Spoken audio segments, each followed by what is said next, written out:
Matt's making me do the pounding. I crashed my boat into a dock. Still not too confident that this is going to work out.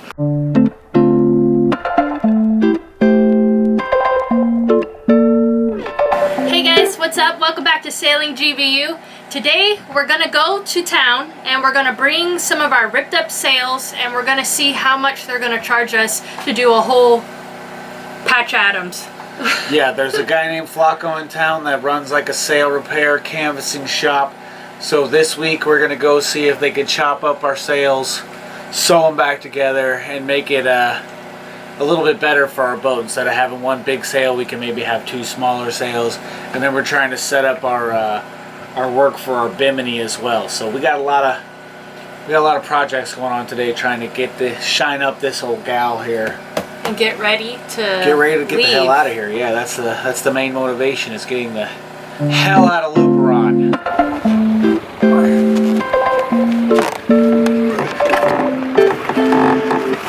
This hay got carried.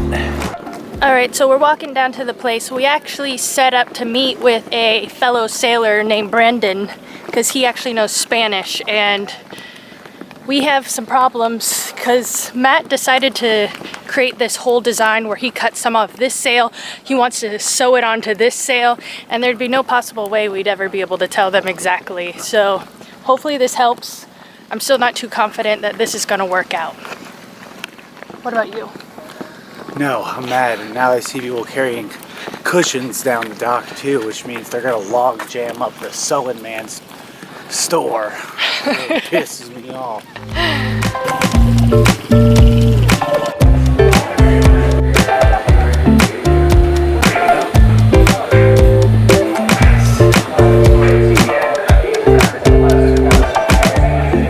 Más pequeño, sí, cortarla y hay otra vela y es posible usar el fabric Here, so we can explain everything before we start cutting. Yeah. That way I have a clear quote. Like these, I gotta take these out. It's like this needs to all be prepared too. The little patch needs to get put over that. Okay. Where it's ripped here, so it's like maybe 1, 2, 3, 4. It's gonna be like 15 matches. Okay, debe quiere también.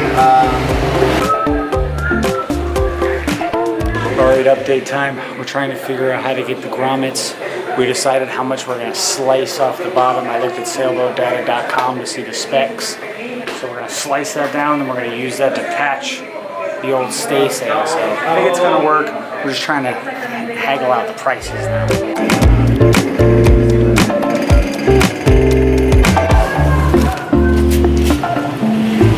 It's a week later. We picked up our sails today, but we realized that we might not have explained exactly what we did. So we want to show you a little illustration to show exactly what we planned on doing to Frankenstein our sails and hope that they work.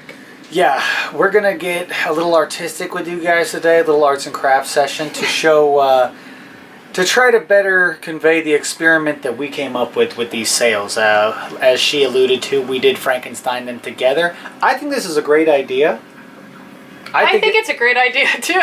Well, it put us in the hundreds, couple hundred, not even hundreds, 150 category, rather than a couple thousands for all new sails and things like that. So we're going to just try to explain to you exactly what we got going on right now before we unleash the real Frankensteins on you. Okay, so this is our boat. When we got the boat, we were looking for sails, and we got 2 sails that were made for this boat actually, which are perfect size. Our main sail and our smaller stay sail. Now we got these 2 sails, and they were perfect for our boat, and we sailed around a lot with them, and it was really, really great.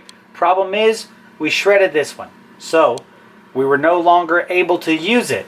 We got a free sail in Key West, a big head sail that we found, but it wasn't really made for our boat, and it was made for a furling boat. So what I had to do was punch a bunch of holes in it, all up this part of the sail, and I used my old gangster grommets. So I grommeted all the way up this side of the sail, and then I just clipped it on with clips like this. So what I did basically was I put these holes in the sail, I clipped this around the rigging, through the grommet, and it held onto the rigging, and this part held onto the sail. Pretty ghetto, but it got me to the DR. Most of the sailing that we were doing through the Caribbean was without this sail, because like I said, it got all shredded up on the way to Cuba. So we had to get rid of this one because it got a big hole in it. It got all ripped up and it was all tattered. So we rolled it up and stowed it away. So sailing through the Caribbean, we had the big head sail, which was way too big because of my ghetto clips that I had all up throughout it. If I were going to sail at night with all this sail up, it could get dangerous when you didn't see the squalls coming, and this would push the whole boat over, and it was pretty scary from time to time. So now that we're in the DR, we decided to upgrade our sails with real Hanks, these old Swedish snaps, which are going to give it much more control when I have to handle the sail. And we're going to cut this sail down and use this old fabric to patch our smaller staysail. Now my theory for this was that I wanted to cut down maybe 10% of this sail. So from there I just thought I could take about that amount of sail off. So that's what I did. So we used this piece to patch our smaller staysail, and then we got a more favorable cut on our head sail, which this gives us much more control, hopefully. In theory, this is going to give me much more control, much more balance among my sails, because now I can put a little reef in here at night and get rid of this. And it's going to give me a lot more control, a lot more safety if I do have to run forward at night and deal with these smaller sails. Alright guys, so if you think that's a pretty crazy plan what Matt decided, wait till you guys see this next experimental project we had to make.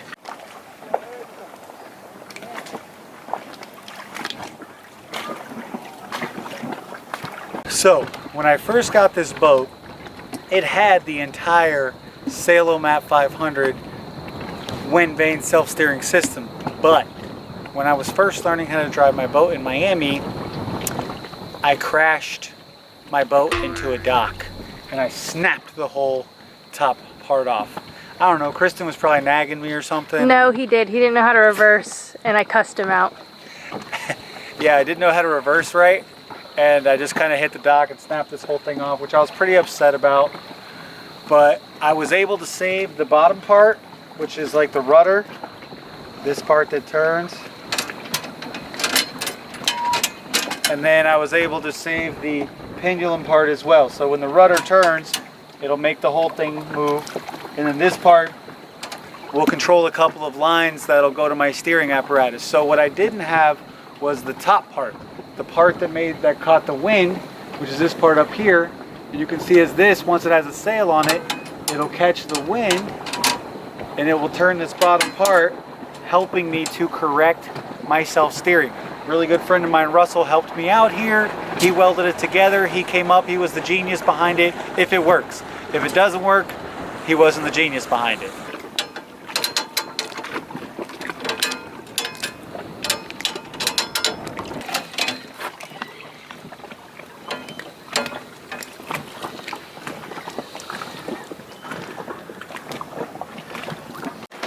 Bear, why don't you tell everybody? Oh, never mind. It's time to put in our Swedish snaps. So Matt's making me do the pounding. Anyways, and this is what he gave me to use. So can we explain what this is? Is it cave time? Like, what is this? I think we could afford a new hammer, Matt. Anyways, alright, so I'm going to attach it now on. I'm going to put it on this here bing bong. And now I'm going to use my Flintstones hammer to beat it in. I just have to tap it in a little bit, right? Not too crazy. Okay, I guess I need to exert more power.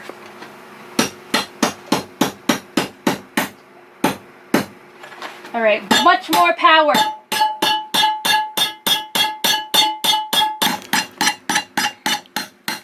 And that looks pretty much good. Ta-da! Are you happy with your pounding? I did a great job, actually. Yes, thank you.